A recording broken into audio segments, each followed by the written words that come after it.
राजवर्धन सिंह क्या कुछ कह रहे हैं, आइए आपको जरा सुनाते हैं। सबसे पहला प्रस्ताव माननीय भूपेंद्र जी, जो फॉरेस्ट और एनवायरनमेंट के मंत्री हैं, उन्होंने रखा कि प्रधानमंत्री मोदी जी की लीडरशिप के अंदर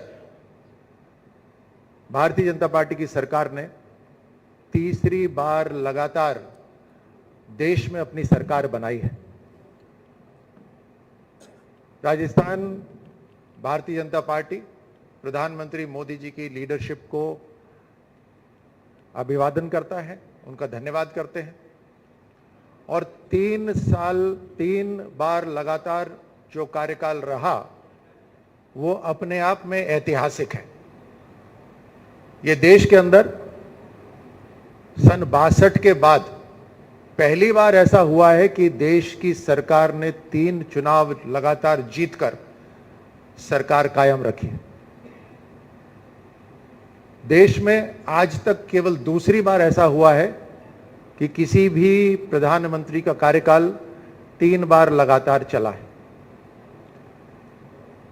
और शायद ये मैं गलत नहीं होऊंगा अगर मैं कहूं कि पहली बार है देश के अंदर जब 3 चुनाव जीतकर सरकार बनाई है। अगर आपको याद हो तो सबसे पहली जो सरकार बनी थी वो चुनकर नहीं आई थी, पहली बार चुनकर आई है। और यह तभी संभव हो पाया है जब प्रधानमंत्री मोदी जी की लीडरशिप पे पूरे देश को विश्वास है। उन्होंने भारतीय जनता पार्टी का अंत्योदय की जो भावना है उसको चरितार्थ करा। इस प्रस्ताव का अनुमोदन अर्जुन मेघवाल जी ने करा, जो MOS इंडिपेंडेंट चार्ज लॉ मंत्रालय है। और जैसे मैं आप सबसे बात कर रहा था कि देश ने विश्वास जताया, पहले कार्यकाल के अंदर प्रधानमंत्री मोदी जी का सबका साथ सबका विकास, अंत्योदय की भावना, जहां जितने भी लाभार्थी हैं देश के, उनके पास पहली बार बिना किसी बिचौलिए के, बिना किसी लीकेज के देश के साधन पहुंचे। पहली बार देश के अंदर हर नागरिक का खाता खुला है। यह साधारण बात नहीं है, क्योंकि आप सब जानते हैं कि देश के ही एक प्रधानमंत्री ने अपनी लाचारी में यह कहा था कि केवल 15 पैसे पहुंचते हैं जब मैं 100 पैसे भेजता हूं। लेकिन उसका समाधान केवल प्रधानमंत्री मोदी जी कर पाए।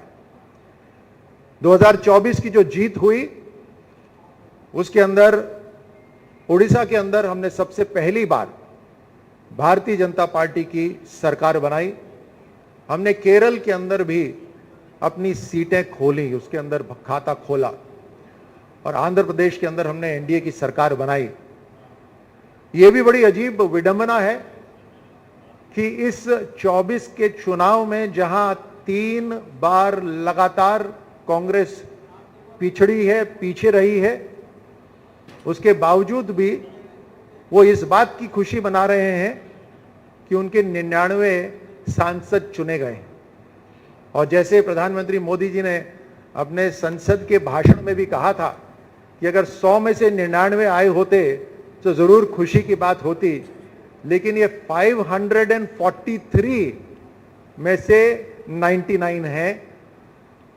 और अगर विद्यार्थी इस प्रेस कॉन्फ्रेंस को सुन रहे हैं तो वो भी जानते हैं कि इम्तिहान के अंदर पासिंग मार्क्स 33% होता है और कांग्रेस की इस बार 543 में से केवल 18% सीटें आई हैं, तो वो इम्तिहान पास भी नहीं कर पाए। लेकिन उसके बावजूद भी वो खुशी मना रहे हैं। तो आप सब समझ सकते हैं कि भारतीय जनता पार्टी प्रधानमंत्री मोदी जी की लीडरशिप में जिस प्रचंड और प्रभावी रूप से काम हो रहा है, उसमें विपक्ष इसी बात से खुश है, और वो भी ये जॉइंट विपक्ष है, केवल एक पार्टी नहीं है, इसी बात से खुश है कि वो 18% पासिंग मार्क्स से भी कम मार्क्स लेकर आए हैं।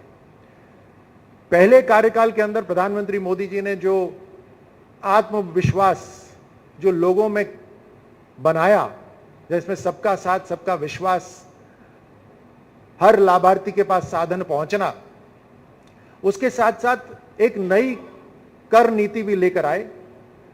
पूरे देश के अंदर एक ही कर नीति लागू हुई, पूरे देश के अंदर एक ही शिक्षा नीति लागू हुई, और शिक्षा नीति भी अपने आप में एक अभूतपूर्व शिक्षा नीति थी, फॉरवर्ड लुकिंग शिक्षा नीति थी।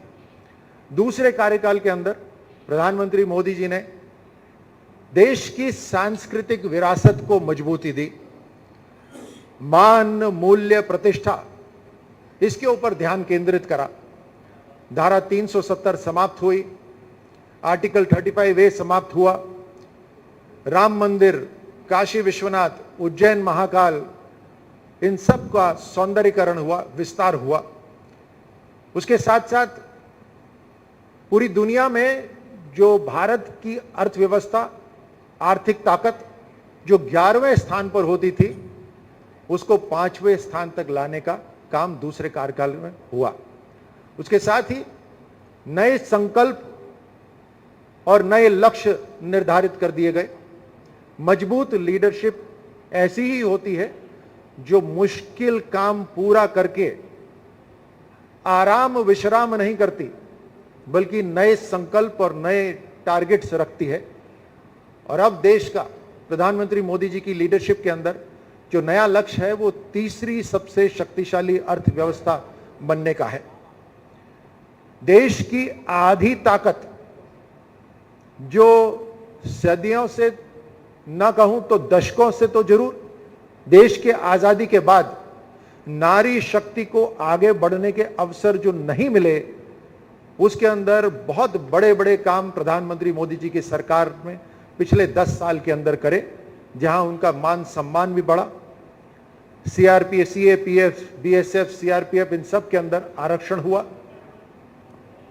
देश के अंदर जो जेंडर इक्वालिटी, अनइक्वालिटी थी, उसको बैलेंस करने के लिए देश से आह्वान करा गया, बेटी बचाओ बेटी पढ़ाओ के नाते, जिससे एक बड़ा परिवर्तन आया। साथ ही एक बहुत बड़ा कदम उठाया गया, जहां नारी शक्ति को चुनाव के अंदर आरक्षण दे दिया गया। यह अपने आप में एक बहुत बड़ा कदम था जो प्रधानमंत्री मोदी जी ने रखा। देश की अंतर्राष्ट्रीय रिलेशंस, जो दूसरे देशों के साथ जो दोस्ती का माहौल है, उसके अंदर एक बहुत बड़ा परिवर्तन आया, और उसके कारण एक स्टेबल सरकार भारत के अंदर, उससे पूंजी निवेश भारत के अंदर बढ़ा। हर तरह का ट्रेड, हर तरह का व्यवसाय, उसके अंदर भारत को अपनी बात रखने का मजबूत अवसर मिला। हर देश अपनी खुद की आर्थिक ताकत बढ़ाने के लिए भारत से हाथ मिलाने को तैयार हो गया। जो आतंक का माहौल पहले फैला रहता था और जिसमें भारत को एक कटघरे में खड़ा कर दिया जाता था, उसमें टोटल 180 डिग्री का परिवर्तन आया, जहां हर राष्ट्र भारत के साथ खड़ा हुआ मिला। इस इंटरनेशनल रिलेशंस के अंदर हाल ही में अपनी रूस यात्रा में प्रधानमंत्री मोदी जी को ऑर्डर ऑफ सेंट एंड्रयूज से नवाजा गया, जो रशिया का हाईएस्ट सिविलियन अवार्ड है। देश में जो अंग्रेजों के समय से चलते आ रहे कानून थे, उसके अंदर भी बदलाव करा गया। जो इंडियन पीनल कोड था, जो अंग्रेजों के समय से बना हुआ था, उसको परिवर्तित करके भारतीय न्याय संहिता लागू कर दी गई। जो सीआरपीसी था, उसको बदल के भारतीय नागरिक सुरक्षा संहिता लागू कर दी गई है। यह समय को ध्यान में रखते हुए बदलाव है। यह कानून वो अंग्रेजों वाले कानून नहीं है जहां एक गुलाम देश के ऊपर कानून बनाए गए थे। यह एक स्वतंत्र, मजबूत, लोकतांत्रिक देश 21वीं सदी के अंदर जिस तरह के वायलेंस और जिस तरह के क्राइम होते हैं और जिस तरह की पेचीदगियां पुलिस को नागरिकों की सुरक्षा कायम रखने में जो उनको महसूस होती थी, उसको ध्यान में रखते हुए ये कानून बनाए गए हैं। जो प्रगतिशील देश हैं उनके ऊपर अक्सर विकसित राष्ट्र प्रतिबंध लगाने वाले कानून लगा देते हैं क्लाइमेट और एनवायरनमेंट को ध्यान रखते हुए। लेकिन भारत की ऐसी मजबूती है प्रधानमंत्री मोदी जी की लीडरशिप में कि भारत अब अपना लक्ष्य रखकर काम कर रहा है 2047 तक डेवलप्ड नेशन बनने का, विकसित राष्ट्र बनने का। और हमारी जिम्मेदारी जो आने वाली पीढ़ी के लिए है उसको निभाते भी चले आ रहे हैं। प्रधानमंत्री मोदी जी ने अभी आह्वान करा है पूरे देशवासियों से कि हर व्यक्ति एक पेड़ लगाए अपने मां के नाम। उसमें राजस्थान सरकार ने, राजस्थान में भारतीय जनता पार्टी ने यह लक्ष्य रखा है कि हम 7 करोड़ पेड़ लगाएंगे। राज्य के अंदर डबल इंजन सरकार की ताकत दिखाई दे रही है। आज प्रस्ताव के अंदर भारतीय जनता पार्टी के कार्यकर्ताओं को, भारतीय जनता पार्टी की लीडरशिप को धन्यवाद भी दिया गया। पार्टी के कार्यकर्ताओं ने जो मेहनत करी, जनता ने जो विश्वास जताया, उस कारण से राज्य के अंदर हमारी सरकार बनी। जिस तरह का माहौल पिछली सरकार में बना हुआ था, जहां लूट की सरकार थी, कांग्रेस का हर विधायक लूट मचा रहा था, कानून व्यवस्था चरमरा गई थी, जहां पर विद्यार्थियों का, स्टूडेंट्स का भविष्य पूरा काला हो गया था, अंधकार में हो गया था, जहां महिलाओं की सुरक्षा तारमतार हो गई थी, उस पूरे माहौल से निकलकर डबल इंजन की सरकार प्रदेशवासियों से ने बनाई। मैं प्रदेशवासियों को धन्यवाद देता हूं। डबल इंजन की सरकार की ताकत तुरंत कुछ महीनों में नजर आने लगी। जो दिसंबर में चुनी गई सरकार, जनवरी के अंदर एक बड़ा इन प्रिंसिपल एग्रीमेंट हुआ, जिसके अंदर राजस्थान को जो दशकों से पीने के पानी की, सिंचाई के पानी की, इंडस्ट्री के लिए पानी की जो जरूरत थी, उस पानी की को पूर्ति करने का एक इन प्रिंसिपल एग्रीमेंट हुआ, जिसके अंदर आप उसको डबल इंजन बोलें चाहे 4 इंजन की सरकार बोलें, जहां मध्य प्रदेश की सरकार भी शामिल हुई। उन्होंने समझौते पर हस्ताक्षर करा। केंद्र सरकार ने पूरा आर्थिक समर्थन दिया, लीडरशिप दी। हमारी राज्य सरकार तो शामिल थी ही, साथ में हरियाणा की सरकार ने भी अपना समर्थन दिया। उसके ऊपर काम शुरू हो गया है। 21 जिलों के अंदर तकरीबन 3 लाख हेक्टेयर भूमि और करोड़ों लोगों की प्यास बुझाने का काम, सिंचाई का काम और इंडस्ट्री के लिए पानी की जो जरूरत है उसकी पूर्ति होगी। जो पिछली सरकार बार बार रोना रोती थी महंगाई का, लेकिन आप सब भी यही प्रश्न उठाते थे कि महंगाई का सबसे जो महत्वपूर्ण और सबसे पहला बड़ा कदम जो राज्य सरकार को उठाना चाहिए था, डीजल और पेट्रोल की कीमतें कम करने का, वो उन्होंने कम कतई नहीं करी, लेकिन राजनीतिक रूप में जरूर नारे लगाते रहे। डबल इंजन की सरकार बनते ही राजस्थान के मुख्यमंत्री ने डीजल और पेट्रोल की कीमतें कम करी। जहां पेट्रोल की कीमत तकरीबन 7 रुपए से भी ज्यादा कम की गई और डीजल की कीमत 6.5 रुपए से भी ज्यादा से कम की गई।